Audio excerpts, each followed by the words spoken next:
ஓம் நமச்சிவாய சிவாய நம. அனைத்து தமிழ் உள்ளங்களுக்கும் கனிவான வணக்கங்கள். வேத ஜோதிடத்தில் முக்கியமான மற்றும் மங்களகரமான கிரகமாக கருதப்படுபவர் சுக்கிர பகவான். அன்பு, அழகு, செல்வம், ஆடம்பரம் மற்றும் வாழ்க்கை வசதிகளை தீர்மானிக்கும் கிரகமாக விளங்குகிறார் சுக்கிர பகவான். சுக்கிர பகவான் பொதுவாக சுமார் 25 நாட்களுக்கு ஒருமுறை தனது ராசியை மாற்றுவார். அந்த வகையில் வரும் மார்ச் மாதம் 26ஆம் தேதி வியாழக்கிழமை அன்று அதிகாலை 5:30 மணிக்கு மீனராசியில் இருந்து வெளியேறி மேசராசிக்கு பயிற்சியாக உள்ளார். சுக்கிர பகவான் மேசராசியில் ஏப்ரல் மாதம் 19ஆம் தேதி பிற்பகல் 3:51 வரை பயணம் செய்வார்.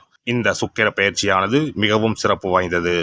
ஏனெனில் இது விசுவாசு ஆண்டின் இறுதி சுக்கிர பயிற்சி ஆகும். அதே போல இது பாலபவம் வருடத்தின் வரக்கூடிய முதல் சுக்கிர பயிற்சி ஆகும். இந்த சுக்கிர பெயர்ச்சி உங்கள் வாழ்வில் பல மாற்றங்களை தரப்போகிறது. குடிசையில் இருந்த சில ராசிக்காரர்களின் வாழ்க்கை இப்போது கோபுரத்தில் ஏறப்போகிறது. பணம் பல வழிகளில் இருந்து வரப்போகிறது. இதுவரை இருந்து வந்த உடல் உபாதைகள் படிப்படியாக குறையப் போகிறது. பட்ட கடனை அடைக்க புது வழிகள் பிறக்கும். நடக்கப்போகும் இந்த சுக்கிர பெயர்ச்சியால் உங்கள் வாழ்வில் வளமும் நலமும் செல்வ செழிப்பும் பெற்று வாழ்வில் உயரிய நிலையை அடைய எல்லாம் வல்ல எம்பெருமானை வேண்டி விரும்பி கேட்டுக்கொள்கிறேன். கடகராசி அன்பர்களே, இந்த சுக்கிர பயிற்சியால் உங்களின் நிர்வாக திறமை அதிகரிக்கும். வருமானம் சீராக இருக்கும். வீடு, வாகனம் ஆகியவற்றை வாங்குவீர்கள். இல்லத்திற்கு தேவையான நவீன உபகரணங்களை வாங்கி மகிழ்வீர்கள். எதிர்வரும் இடையூறுகளை முன்கூட்டியே உணர்ந்து அதற்கேற்ப செயல்முறைகளை மாற்றிக்கொள்வீர்கள். இல்லத்தில் தடைப்பட்டிருந்த திருமணம் போன்ற சுபகாரியங்கள் நடந்தேறும். தெய்வ வழிபாடுகளில் ஈடுபடுவீர்கள். அதே நேரம் சகோதர சகோதரி வழியில் சிறிது மனத்தாங்கல் ஏற்படலாம். எனவே விட்டு கொடுத்து நடந்து கொள்ளவும். அதோடு அனாவசிய வம்பு வழக்குகளில் ஈடுபட்டு பெயரை கெடுத்து கொள்ள வேண்டாம்.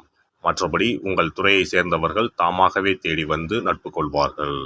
உங்களின் வளர்ச்சியை கண்டு பொறாமை கொண்டவர்கள் கூட உங்களுக்கு உதவி செய்யும் காலகட்டமாக இது அமைகிறது. இந்த காலகட்டம் உங்களை புத்துணர்ச்சியுடன் செயல்பட வைக்கும். கடந்த கால கசப்பான அனுபவங்களில் இருந்து விடுபடுவீர்கள். பொருளாதார நிலைமை சீரடையும். சேமிப்பு விஷயங்களில் கவனம் செலுத்துவீர்கள். நண்பர்கள் மற்றும் கூட்டாளிகளுக்கு ஆதரவாக இருப்பீர்கள். புதிய சொத்துக்களை வாங்கும் போது வில்லங்கம் ஏற்படாத வகையில் கவனமாக வாங்கவும்.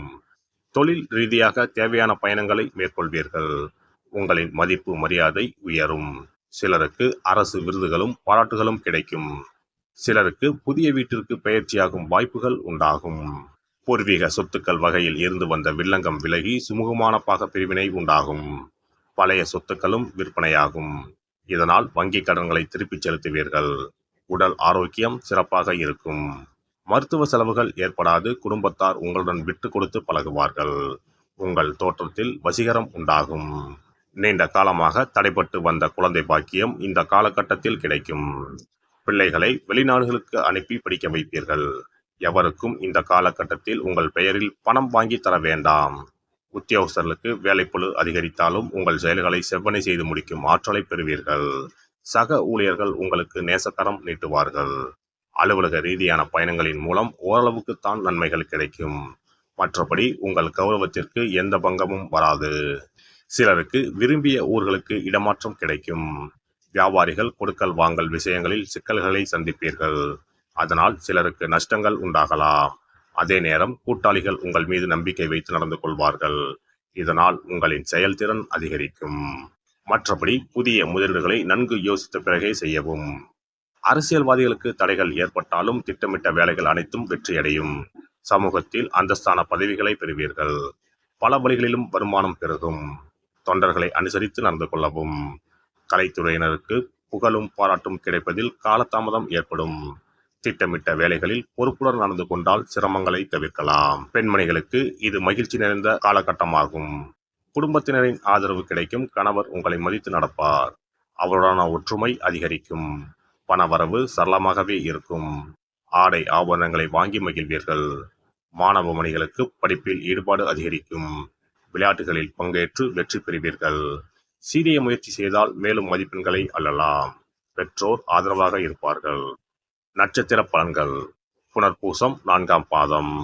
இந்த காலகட்டத்தில் இதுவரை இருந்து வந்த பலவிதமான பிரச்சனைகளில் இருந்து விடுபடுவீர்கள். பின்தங்கிய நிலையில் இருப்பவர்கள் முன்னேற்ற பாதையில் செல்வார்கள்.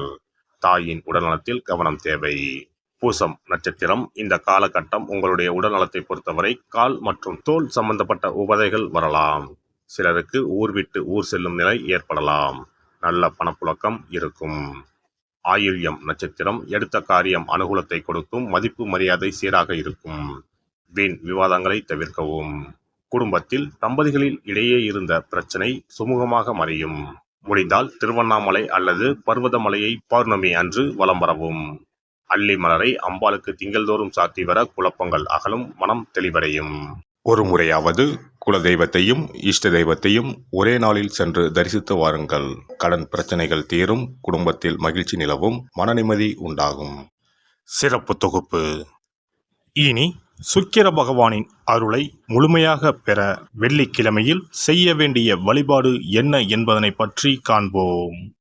வெள்ளிக்கிழமை என்பது தெய்வ வழிபாட்டிற்கு உரிய நாளாகும். அதிலும் குறிப்பாக மகாலட்சுமியை வழிபடுவதற்கு சிறப்பான கிழமையாக கருதப்படுகிறது. நமக்கு செல்வத்தை வாரி வழங்கக்கூடிய மகாலட்சுமி தேவியும் குபேரனும் நம்முடைய பூர்வ ஜென்ம கர்ம வினைக்கு ஏற்ப பலாபலன்களை கொடுக்கிறார்கள். அதை அனுபவிக்க செய்யும் பொறுப்பு சுக்கிர பகவான் பார்த்து கொள்கிறார். ஒருவர் செல்வந்தராக இருப்பதற்கு ஜாதகத்தில் சுக்கிரன் அருள் கட்டாயம் இருக்க வேண்டும். சுக்கிரனுடைய அருள் பெற வெள்ளிக்கிழமையில் சுக்கிரஹோரை வரும் நேரத்தில் இவ்வாறு வழிபாடு செய்தால் சுபபோக வாழ்க்கையை அனுபவிக்க முடியும். ஒருவருடைய ஜாதகத்தில் சுக்கிரன் நீச்சம் பெற்றால் உடல் ரீதியான ஆரோக்கிய ரீதியான பாதிப்புகள் ஏற்படும். சொத்து சுகங்கள் எவ்வளவு இருந்தாலும் அதை முழுமையாக அனுபவிக்க முடியாமல் செய்துவிடும். பெரிய பெரிய பணக்காரர்களை எடுத்துக்கொண்டால் அவர்களிடம் எவ்வளவு காசு கொட்டி கிடந்தாலும் சுக்கிர தசை இல்லை என்றால் அவ்வளவு பணமும் வீண் விரயமாகத்தான் போகும். குறிப்பாக மருத்துவ செலவுகள் செய்தே சொத்துக்கள் அழியும் நிலை வரும். இதற்கு சுக்கிர பகவானுடைய வழிபாடு நல்ல ஒரு பலனை கொடுக்கும். சுக்கிர பகவானுக்கு வெள்ளிக்கிழமை என்பது உரிய தினமாகும். சுக்கிரன் அருள் பெற வீட்டில் வெள்ளி பொருட்களை பயன்படுத்துவது நலமாகும். வெள்ளியில் சுக்கிரன் வசிப்பதாக ஐதீகம் உள்ளது. வெள்ளி பொருட்கள் கொண்டு பூஜை செய்தால் சகல சௌபாக்கியங்களும் உண்டாகும். சுக்கிர வழிபாடு செய்ய நினைப்பவர்கள் காலை 6 மணி முதல் 7 மணி வரையிலான காலம் சுக்கிரஹோரை ஆகும். அதனை தவறவிட்டால் மதியம் 1 மணி முதல் 2 மணி வரை சுக்கிரஹோரை நிகழ்கின்றது. அதையும் தவறவிட்டால் இரவு 8 மணி முதல் 9 மணி வரையிலான சுக்கிரஹோரை நேரத்தில் வழிபாடுகள் செய்து பயன்பெறலாம். இவற்றில் காலை 6 மணி முதல் 7 மணி வரையிலான முதல் சுக்கிரஹோரையில் சுக்கிர வழிபாடு செய்வது சிறப்பான பலன்களை கொடுக்கும். காலை முதல் மாலை வரை உபவாசம் இருந்து சுக்கிர பகவானுக்கு உரிய காயத்ரி மந்திரத்தை உச்சரித்து கல்கண்டு சேர்த்த சர்க்கரை பொங்கலை நைவேத்தியம் படைத்து வெள்ளை நிற பூக்களால் அர்ச்சனை செய்ய வேண்டும். சுக்கிர தசை நடப்பவர்களும் சுக்கிரன் நீச்சம் பெற்ற ஜாதகக்காரர்களும் இந்த வழிபாடு செய்வது சிறப்பான பலன்களை கொடுக்கும். சுக்கிர தசை நடக்கும் பொழுது சுக்கிர வழிபாடு செய்து வர வருமானத்தை சுகமான வாழ்க்கை வாழ்வதற்கு உரிய வகையில் பயணிக்க செய்யும். வீடு நிலம் வாங்குவது, ஆடம்பர பொருட்கள் சொத்துக்கள் போன்றவற்றை வாங்க வைக்கும். அதுவே சுக்கிரன் நீசம் பெற்ற காலத்தில் இந்த வழிபாடு செய்பவர்களுக்கு வீண் விரயங்கள் இல்லாமல் ஓரளவிற்கு வறுமையிலிருந்து பிழைக்கச் செய்யும். வெள்ளிக்கிழமையில் நவக்கிரக கோவிலுக்கு சென்று சுக்கிர பகவானுக்கு வெள்ளை வஸ்திரம் சாற்றி வழிபாடு செய்யலாம். வெள்ளை நிற நைவேத்தியங்கள் தயார் செய்து கோவிலில் வரும் பக்தர்களுக்கு தானம் செய்யலாம். இவ்வாறு செய்து வர சுக்கிரனின் முழு அருளும் கிடைக்கப் பெற்று வாழ்வில் உயரிய நிலையை அடைவீர்கள். எல்லாம் வல்ல இறையருளால் நீங்களும் உங்கள் அன்பு குடும்பமும் உடல் நலம், நீலாயுள், நிறை செல்வம், உயர் புகழ், மெய்ஞானம் ஓங்கி வாழ்க வளமுடன். இந்த வீடியோ பதிவு உங்களுக்கு பிடித்திருந்தால் லைக் பண்ணுங்க, கமெண்ட் பண்ணுங்க, ஷேர் பண்ணுங்க, மறக்காம சப்ஸ்கிரைப் பண்ணுங்க, பக்கத்துல இருக்கிற பெல் பட்டனை கிளிக் பண்ணுங்க. நன்றி, வணக்கம். ஓம் நமச்சிவாய. சிவாய நம.